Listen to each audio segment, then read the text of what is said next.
Do you know what the real difference is This is between a your rich path now, person son. and a poor person? Money? No.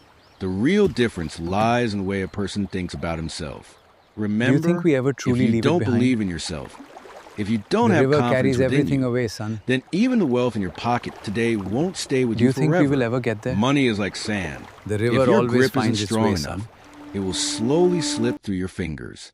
But if you truly believe in yourself, then even if your pockets are completely empty today, one day, through your hard work, your mindset, and your courage, you can change your entire world. Because the truth is, money doesn't create confidence. Confidence creates money. And the person who understands the secret is never truly poor in life. In a small town, there lived a young man named Salman. Salman did not come from a poor family. His father was a successful salt merchant. Since childhood, Salman had spent his life surrounded by sacks of salt, the walls of his father's shop, and the voices of customers. There was almost always a thin layer of salt covering his palms. Even his clothes carried the faint smell of salt and the sea. But there was one thing Salman didn't have, something far more valuable than money: self-confidence. Speaking in front of people felt like an impossible challenge to him. The moment he tried to speak, his voice would begin to shake. His eyes would immediately fall toward the ground. The words would reach his tongue, but get stuck in his throat. And everyone in the town knew about his weakness. They called him weak. Some people even made fun of him. And slowly, Salman began to believe the same things people were saying about him. His younger brother was completely different. He was cheerful, fearless, and confident when talking to people. Whenever he entered a gathering, people naturally gathered around him. And Salman, he would always sit quietly in some corner. Even his father was frustrated by his silence and lack of confidence. He often shouted at him, "You'll never amount to anything. You'll always remain weak and useless." Every time Salman heard those words, he stayed silent. But human beings are strange. When you hear the same thing over and over again, eventually you start believing that other people's voices are your reality. That was exactly what happened to Salman. He began to see himself as weak. He started believing that he was truly good for nothing. And then one day, his entire life changed. One afternoon, Salman was sitting alone in the shop. Suddenly, 3 strangers walked in. Their clothes were expensive. Their voices carried authority. And from a look on their faces, they seemed like men who knew exactly what they were doing. One of them looked at Salman and said, "Your father sent us. We need to take all the sacks of salt to the city." Salman immediately felt something was wrong. A doubt entered his mind. He wanted to ask, "When did my father send you? Where are you taking the sacks? Who are you delivering them to?" But then the fear inside him woke up. He thought, what if I question them and they get angry? And what if my father really did send them? Fear silenced him. He lowered his head and said nothing. Within a few minutes, the 3 men carried away every sack of salt from the shop. Salman simply watched them. He couldn't say a word. Evening came. Salman's father returned to the shop. The moment he saw the empty store, he stopped. His eyes filled with anger, and the words that came out of his mouth shattered Salman's heart. "What have you done?" Salman remained silent. He had no answer. His father shouted, "Get out of my sight. You destroyed years of my hard work. Don't ever show me your face again." Salman didn't argue. He simply lowered his head and walked away. He didn't even know where he was going. He just kept walking. The streets of the town disappeared behind him. The voices of the people faded away. And after a while, he reached the bank of a quiet river. Everything around him was silent. The only sound was the gentle flow of the water. Salman sat down beside the river. His eyes remained fixed on the water. Only one thought kept running through his mind. Maybe there is nothing left for me. He remembered his father's anger. He remembered the people's laughter. He remembered his own cowardice. And more than anything, he began to hate himself. He thought, "I'm good for nothing. I'll never succeed. I'll always be a failure." Suddenly, a deep and rough voice came from behind him. "Son, what have you been staring at the water for so long?" Salman didn't answer. The old man spoke again. "Water never answers. It only listens." Salman turned around. An old boatman was standing beside his small wooden boat. His face was weathered by years of sunlight and hardship. His hands were rough and strong, but there was a strange kindness in his eyes. Salman said in a tired voice, "Old man, please leave me alone." The old man acted as if he hadn't heard him. He said, "The boy who helps me every day didn't come today. I need someone to help me with the boat." Salman replied, "I can't do it." The old man smiled. "I didn't ask whether you could do it or not." Then he pointed toward the boat. "I said, pick up the oar." Salman looked at the old man. Then, without saying another word, he quietly stepped into the boat, and he had no idea that, at that very moment, the biggest transformation of his life had begun. The next morning, the old man told Salman to row the boat against the current. Salman gave it everything he had. One stroke, then another, but instead of moving forward, the boat barely moved. His arms began to ache. Blisters appeared on his palms. His breathing became heavy. Finally, Salman shouted in frustration, "This is impossible. The entire river is against me." The old man smiled quietly. Then he placed his hand over Salman's hand and said, "That's your biggest mistake." Salman looked at him in confusion. The old man continued, "You're trying to fight the entire river. And remember, no one can defeat an entire river." Then he adjusted Salman's oar and said, "Don't look at the river. Look only at your oar. Take one stroke." Salman pulled the oar through the water. The old man said, "Now another." Salman took another stroke. "Now one more." The third stroke cut through the water. Then the fourth, then the fifth, and slowly the boat began to move forward. Salman was amazed. The river was the same. The water was the same. The difficulty was the same. But Salman's approach had changed, and at that moment, he learned his first great lesson about life. You don't have to conquer your entire life at once. You only have to take the next step. That day, Salman felt something changing inside him for the first time. It was his fear, and it was slowly becoming smaller. By evening, Salman had become much better at rowing the boat. The next day, the old man gave him another strange task. He said, "Today, you're going to the marketplace." Salman asked, "Why?" The old man replied, "Today, you're going to talk to 10 strangers." Fear immediately appeared on Salman's face. "But I can't talk to strangers." The old man smiled. "That's exactly why you have to do it." Then he continued, "Ask them about their lives. Listen to what they say. Remember their stories. And when you return this evening, tell me everything." For Salman, this task was even harder than rowing the boat. But he knew that if he wanted to change his life, he had to face his fear. So he went to the marketplace. He approached the first person. His mouth felt dry. With great difficulty, he said, "Hello, where are you from?" The man gave him a short answer and walked away. Salman's heart sank.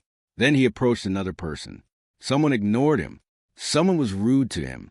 Someone laughed and walked away. But this time, Salman didn't give up. He kept trying. One person, then another, and finally, by the end of the day, he had spoken to 10 complete strangers.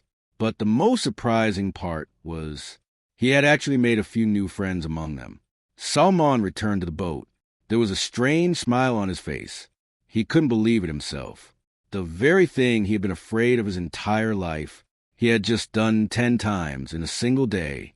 That night, for the first time, Salman said to himself, "Maybe I'm not as weak as I thought I was." And that was the moment his life truly began to change. Because confidence doesn't appear in a single day. Confidence is built through small victories. One step, then another, and one day you turn around and realize you've reached a place you once never even dreamed you could reach. The next morning, the old man gave Salman a new responsibility. He pointed toward the boat and said, "From today on, you'll take the passengers across the river."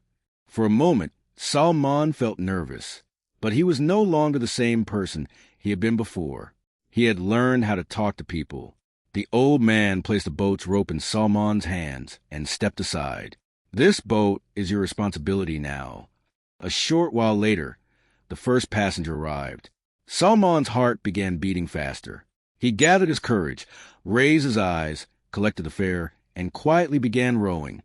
Throughout the entire journey, Salman spoke only a few words. But when the boat reached the other side, the passenger smiled and said, "Thank you." Just 2 simple words. But those words meant so much to Salman. It felt as if someone had lit a small lamp of hope inside his heart. For the first time, he felt, people can trust me. Then came the second passenger, then the third, then the fourth, and before Salman knew it, evening had arrived. That day, he didn't just take dozens of people across the river, he talked to them too. One person complained about the weather. Another talked about his children. Someone else shared a painful story from his life. And Salman quietly listened to every one of them. The boy who once couldn't even look a stranger in the eyes was now connecting with people. The fear was still there. But Salman no longer hid behind it. He was moving forward despite the fear. And that was real confidence. Several days passed like this. Then one day, the weather suddenly changed. Dark clouds covered the sky. The wind grew stronger. The calm surface of the river turned restless, and dangerous waves began rising. At that very moment, a woman arrived at the riverbank, holding her sick child tightly against her chest. There was desperation in her eyes. She looked at Salman and pleaded, "Please, take me to the other side. My child is very sick. I need to get him to the doctor immediately." Salman immediately looked toward the old man. Perhaps this time, the old man would take the boat. But the old man didn't move. He simply said, "You're going." Salman looked up at the sky. The wind was becoming stronger. But this storm... Before he could finish, the old man interrupted. "The storm won't stop for you." Then he looked directly into Salman's eyes. "And neither will life." For a moment, Salman stood silently. Then he untied the boat and pushed it into the water. The woman climbed into the boat, holding her child tightly. Salman grabbed the oar. He took the first stroke. The boat moved forward. Suddenly, a powerful wave crashed against the boat. Water poured inside. The woman screamed in fear. Salman's heart began pounding too. But then he remembered the old man's words. Don't look at the entire river. Focus only on the next stroke. Salman took a deep breath and pulled the oar through the water again. One stroke, then another, one more stroke, then another. Every wave tried to push him backward. The wind was against him. Water kept filling the boat. His arms were burning with exhaustion. But Salman refused to stop. He wasn't trying to defeat the entire storm. He was only trying to win the next moment. One stroke, then another, then one more. And slowly, the boat began moving forward. Finally, they reached the other side. As soon as Salman pulled the boat to the shore, the woman stepped out with her child. Tears were streaming down her face. She grabbed Salman's hands and said, "May God always bless you, son. You saved my child's life." Salman couldn't say a word. He was completely soaked. His breathing was heavy. His arms were trembling from exhaustion. But something had awakened inside him, something that had never been there before. Belief. Suddenly, Salman realized something. He had been afraid throughout the entire journey. But not once had he allowed that fear to control his decisions. And that was his real victory. When Salman returned that evening, the old man was waiting for him beside the river. He looked at Salman and smiled. "Now you're ready." Salman looked at him in confusion. "Ready for what?" The old man stared at the river for a moment. Then he said, "There's still one final river you must cross." Salman asked, "Which river?" The old man smiled. "The river inside you." Salman fell silent. The old man continued, "Tomorrow morning, go back to your father." The moment Salman heard those words, the color drained from his face. The fear he had kept quiet for so many days suddenly returned. "He will never forgive me." The old man shook his head. "You're not going there to beg for forgiveness. You're going there to show him that you are no longer the person who walked out of that house. Then the old man placed his hand on Salman's shoulder and said, "Remember, a person who is truly changed may bow, but he never breaks." The next morning, Salman stood outside his home.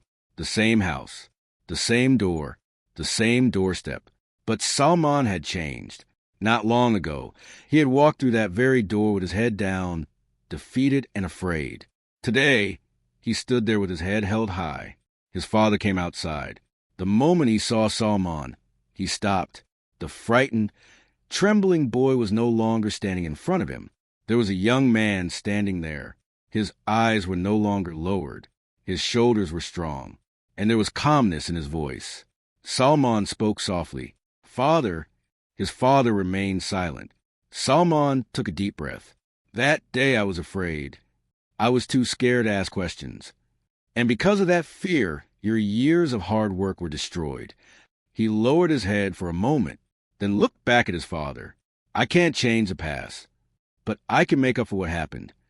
Just give me one chance." His father stood silently for a few moments. Then tears filled his eyes.